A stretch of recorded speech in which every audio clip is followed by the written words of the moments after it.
Hello dear friends, welcome to my science academy. हम discuss कर रहे हैं वर्क एंड एनर्जी और आज का हमारा टॉपिक रहेगा यांत्रिक ऊर्जा और कार्य। सबसे पहले हम बात करते हैं जो मैकेनिकल एनर्जी। मैकेनिकल एनर्जी क्या होती है?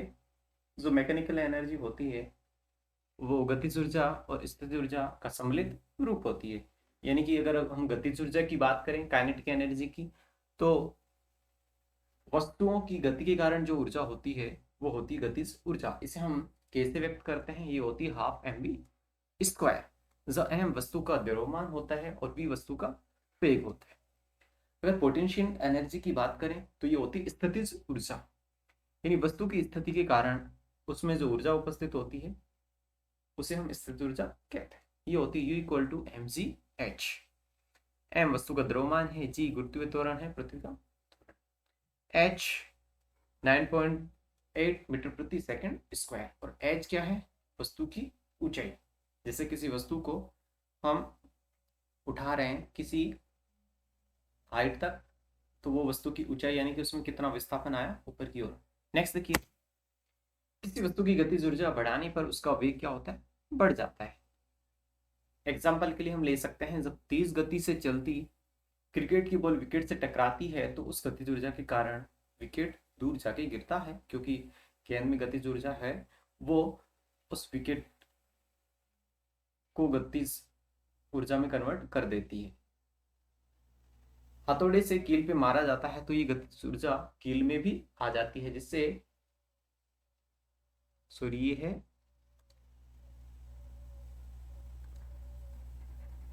इससे कील दीवार के अंदर धंस जाती है। नेक्स्ट एग्जांपल हम लें, दीवार भी ले सकते हैं, कील भी, लकड़ी भी ले सकते हैं। स्थिति ऊर्जा की बात करें तो जो तनी हुई कमान यानी कि जो धनुष है उसमें तनी हुई कमान में स्थिति ऊर्जा होती है, एवं दबी हुई स्प्रिंग में स्थिति ऊर्जा संचित हो जाती है। इसके अलावा बांधों में रुके हुए पानी की ऊंचाई के कारण उसमें क्या होती है? स्थितिज ऊर्जा होती है। नेक्स्ट देखिए, कार्य क्या होता है? तो दोस्तों, कार्य की बात करें तो दैनिक जीवन में हम बहुत से कार्य करते हैं, लेकिन जो आप भी जैसे एग्जाम की प्रिपरेशन करते हैं तो उसके लिए बहुत हार्डवर्क करते हैं, लेकिन वैज्ञानिक रूप से वो कार्य नहीं है। आप जैसे किसी दीवार को धक्का दे रहे हैं और अगर आप उसको विस्थापित नहीं कर पा रहे हैं, तो क्योंकि विस्थापन नहीं है, विस्थापन यदि शून्य होता है तो कार्य भी क्या होता है? शून्य होता है। उस कंडीशन में कार्य नहीं होता है। तो कार्य की वैज्ञानिक परिभाषा क्या है? कि बल एवं बल के प्रभाव में होने वाले विस्थापन का गुणनफल कार्य कहलाता है। यानी कि हम बल लगाएं और उसमें विस्थापन हो तो ही कार्य होगा। अगर विस्थापन शून्य होगा तो कार्य भी शून्य होता है। तो देखिए, इसको डिनोट करते हैं डब्ल्यू से। डब्ल्यू इक्वल टू बल एफ इंटू विस्थापन डी इंटू कोस थीटा, जहां जो हमारा थीटा है बल एवं विस्थापन के मध्य कोण है। अब थीटा 90 डिग्री तो कोस 90 का मान होता है 0, और 0 डिग्री हो तो कोस 0 डिग्री का मान होता है 1। तो कार्य की अगर हम बात करें, कार्य एक अदिश राशि है, इसका मात्रक होता है जूल, कैलोरी, और अर्ग इसके मात्रक हैं, जो कि ऊर्जा के भी यही मात्रक थे। अन्य इसके मात्रक हैं न्यूटन इंटू मीटर।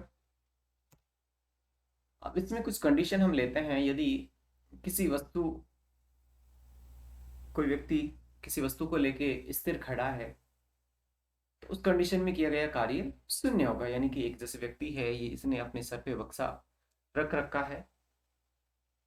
अब चूंकि व्यक्ति स्थिर खड़ा है तो जो बक्से में डिस्प्लेसमेंट जीरो है, तो अगर डिस्प्लेसमेंट जीरो होता है तो कार्य भी क्या होगा? जीरो होगा। नेक्स्ट केस ये हो सकता है कि व्यक्ति क्षैतिज दिशा में वस्तु को लेके गति करे, तो इस कंडीशन में भी क्या होगा? कार्य का मान शून्य होगा, क्योंकि सो बल, अभी देखो हमने ये देखा, जो थीटा है बल एवं विस्थापन के मध्य का कोण होता है। तो बल इधर लग रहा है और विस्थापन इधर है, तो इनके बीच में एंगल कितना बना, 90 डिग्री। तो थीटा 90 यानी कि कोस 90 का मान होता है 0। तो इस कंडीशन में कार्य क्या होगा, शून्य होगा। यानी कि अगर आप जैसे कि रेलवे स्टेशन वगैरह पे जाते हैं और वहाँ एक कूली करते हैं, और कूली आपका सामान उठा के, और जैसे मान लो 100 मीटर ले जाता है और उसके बाद उस सामान को उतार देता है। तो अगर फिजिक्स की हम बात करें तो फिजिक्स के अकॉर्डिंग इस दिशा में कार्य कितना हुआ, कार्य इस कंडीशन में हुआ 0। यदि व्यक्ति वस्तु को लेकर ऊर्ध्वाधर ऊपर नीचे गति करे तो किया गया कार्य क्या होगा, शून्य नहीं होगा, इसका कुछ ना कुछ मान होगा। यानी कि एक व्यक्ति ने बक्सा सर पे रख रखा है और उसको वो ऊपर नीचे यो करे, उससे वो एक्सरसाइज करने लग जाए, तो उस कंडीशन में क्या होगा, कुछ ना कुछ विस्थापन होगा। और जब विस्थापन कुछ होगा तो कार्य, और जिसमें थीटा का मान है वो भी 90 डिग्री नहीं होगा, तो कार्य का कुछ ना कुछ इसमें मान होगा। जो इसका विस्थापन है ये ऊपर की तरफ होगा, और जो भार होता है W equal to M G, वस्तु का द्रव्यमान, और जो ग्रेविटी है उसका गुणनफल, तो वो नीचे की ओर होगा। अब नेक्स्ट एनसीईआरटी की कुछ एग्जांपल्स हैं जो कार्य से रिलेटेड हैं, तो उनको हम देख लेते हैं। कि एक कूली है, 15 केजी का बोझ धरती से 1.5 मीटर ऊपर उठाकर अपने सिर पर रखता है, तो उसके द्वारा बोझे पर किए गए कार्य का परिकलन कीजिए। तो देखिए बोझे का द्रव्यमान कितना है, 15 केजी, विस्थापन कितना है, धरती से कितना उठाया, 1.5 मीटर, तो डी 1.5 मीटर। तो किया गया कार्य क्या होगा, W equal to F into D. F क्या होता है, जी, और ये विस्थापन को हम कई जगह डी से व्यक्त कर देते हैं, कई जगह एस से व्यक्त कर देते हैं। तो इसको यहाँ हम डी से ही व्यक्त कर लेते हैं, स्मॉल डी। तो डी कितना है, 1.5 जी, ये आपको क्वेश्चन में दिया जाएगा, या फिर आप इसको 10 या फिर 9.8 मान सकते हैं। वेट, जो इसका भार है वो है 15 केजी, तो ये आएगा 225 केजी मीटर प्रति सेकंड का स्क्वायर माइनस इंटू मीटर। तो इसको लास्ट में हम जो कार्य आता है वो किस में आता है, न्यूटन या मीटर में, न्यूटन इंटू मीटर या फिर जूल में। नेक्स्ट देखिए, 15 केजी द्रव्यमान की एक वस्तु 4 मीटर प्रति सेकंड के एक समान वेग से गतिशील है, तो वस्तु की गति ऊर्जा कितनी होगी। तो देखिए वस्तु का द्रव्यमान कितना है, 15 केजी, वेग कितना है 4 मीटर प्रति सेकंड, तो गतिज ऊर्जा क्या होती है, equal to half mv square. तो वैल्यू पुट करेंगे तो ये आएगा 120 जूल। नेक्स्ट एग्जांपल है, यदि किसी कार का द्रव्यमान 1500 केजी है, तो उसके वेग को 30 किलोमीटर प्रति घंटा से 60 किलोमीटर प्रति घंटा तक बढ़ाने के लिए किया गया कार्य क्या होगा। तो कार्य का द्रव्यमान 1500 केजी, प्रारंभिक वेग को u से व्यक्त कर देते हैं, ये कितना है 30 किलोमीटर प्रति घंटा। देखिए किलोमीटर को हमें मीटर प्रति सेकंड में कन्वर्ट करना होगा, क्योंकि ये जो